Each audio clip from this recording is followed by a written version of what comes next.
उत्तराखंड में नौकरी की मांग को लेकर युवाओं के विरोध प्रदर्शन के बीच रविवार को एक बार फिर सूबे में पटवारी भर्ती के लिए दोबारा परीक्षा आयोजित कराई गई। पटवारी भर्ती के लिए प्रदेश के कुल 498 केंद्रों पर परीक्षा आयोजित कराई गई, जिसमें 1.5 लाख से अधिक अभ्यर्थी शामिल हुए। इस परीक्षा को शांतिपूर्ण संपन्न कराने के लिए पुलिस प्रशासन की तरफ से कड़ी सुरक्षा व्यवस्था के साथ तैयारियां की गई थी, जबकि पिछली बार हुई लापरवाहियों को देखते हुए इस बात पर बारीकी से नजर रखी गई कि सरकार की ओर से नकल विहीन परीक्षा कराने के लिए सख्त निर्देश जारी किए गए थे ताकि इस बार किसी भी प्रकार की गड़बड़ियां सामने न आए। वहीं दूसरी तरफ कांग्रेस ने हल्द्वानी के पंत पार्क में जोरदार प्रदर्शन कर सरकार के खिलाफ नारेबाजी कर परीक्षा स्थगित करने की मांग की है। इसको लेकर विधानसभा में नेता प्रतिपक्ष यशपाल आर्य ने स्पष्ट कहा है कि परीक्षार्थी न्याय पाने के लिए लाठियां सह रहे हैं। उन्होंने मांग करते हुए कहा कि परीक्षाएं स्थगित करके सभी की सीबीआई जांच हो, साथ ही छात्रों पर दर्ज फर्जी मुकदमे वापस हो। उन्होंने सरकार के अलावा लोक सेवा आयोग पर भी सवाल खड़े करते हुए कहा कि आयोग भी जांच के कटघरे में है। वहीं स्थानीय विधायक सुमित हृदयेश ने सरकार पर सवाल खड़े करते हुए कहा कि सरकार इस पूरे मामले को गंभीरता से नहीं ले रही है। इसके अलावा कांग्रेस नेता महेश शर्मा ने कहा कि जब सरकार के बड़े लोगों के नाम आ जाते हैं तो सरकार मौन धारण कर लेती है। सरकार को जगाने के लिए उनका आंदोलन जारी रहेगा।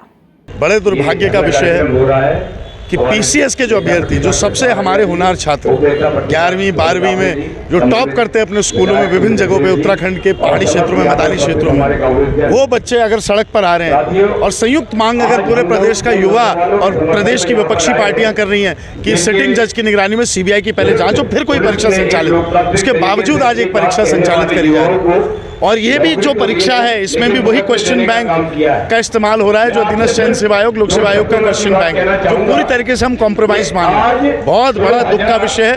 बिल्कुल गंभीरता से सरकार को इस विषय को नहीं ले रही है और ये प्रदेश का युवा उतारू हो चुका है इस सरकार को। लगातार भर्ती घोटाले, क्वेश्चन पेपर बैंक लीक और अपने न्याय के लिए उत्तराखंड का जूझता हुआ नौजवान और लाठीचार्ज बर्बरता पूर्वक युवाओं की मांग, क्वेश्चन बैंक लीक हो चुका है। अब अन्य परीक्षाएं स्थगित हों, इसकी जांच सीबीआई से हो और सरकार लाठीचार्ज करती है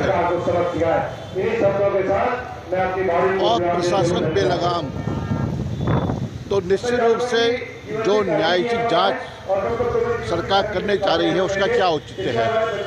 हमारी मांग है कि सारी परीक्षाएं स्थगित होनी चाहिए और जो युवा युवतियां गिरफ्तार हैं, जिनके खिलाफ फर्जी मुकदमे कायम किए गए हैं, वो सारे फर्जी मुकदमे वापस हों और इस भर्ती घोटालों की, यहाँ तक कि लोक सेवा आयोग जैसी संस्था आज कटघरे में खड़ी है, तो जांच से परहेज क्यों है सरकार को? सीबीआई जांच क्यों नहीं करना चाहती है? हाईकोर्ट की सिटिंग जज की निगरानी में जांच करने से क्यों बच रही है? ये हमारे सवाल हैं। हम चाहते हैं कि तत्काल उनको रिहा किया जाए और इसकी जांच सीबीआई से हो, सिटिंग जज की निगरानी में हो। इसलिए हमने आज धरना दिया है और हमारा उधम सिंह नगर में, रुद्रपुर में भी हम धरना देने आ रहे हैं। ये हमारी लड़ाई लगातार जारी रहेगी। भारतीय जनता पार्टी सरकार जो है बिल्कुल संवेदनहीन हो चुकी है। एक के बाद पेपर लीक हो रहे हैं और कहीं ऐसा लगता ही नहीं राज्य में कोई कानून व्यवस्था है। भ्रष्टाचार पराकाष्ठा पे है, क्योंकि जो भ्रष्टाचारी हैं वो पकड़े नहीं जा रहे। अगर अंकिता हत्याकांड की बात करें, अगर उनका वीआईपी सामने आ जाता तो ये बात पुनरावृत्ति नहीं होती। अगर हाकम सिंह के गुरु का पता चल जाता ये पुनरावृत्ति नहीं होती। तो आज बार बार क्या हो रहा है, पेपर लीक हो रहे हैं। नौजवान, आप उनकी कल्पना कीजिए जो रात दिन मेहनत कर रहे हैं, पढ़ाई कर रहे हैं, माँ बापों की उनसे बहुत बड़ी अपेक्षा है, उनके आंसू इनको लगेंगे और ये बहुत जल्दी सत्ता से नीचे भी आएंगे और इनको बहुत अपने कर्मों की सज़ा मिलेगी। भगवान भी देख रहा है इनको। तो जिस तरीके से बेरोजगारों के साथ ये अत्याचार कर रहे हैं और उनके विरोध, शांतिपूर्ण विरोध प्रदर्शन को एक हिंसा का रूप देने का इन्होंने प्रयास किया, उनके बाद लाठीचार्ज किया। इसीलिए हम यहाँ पर बैठे हैं और ये आंदोलन हमारा निरंतर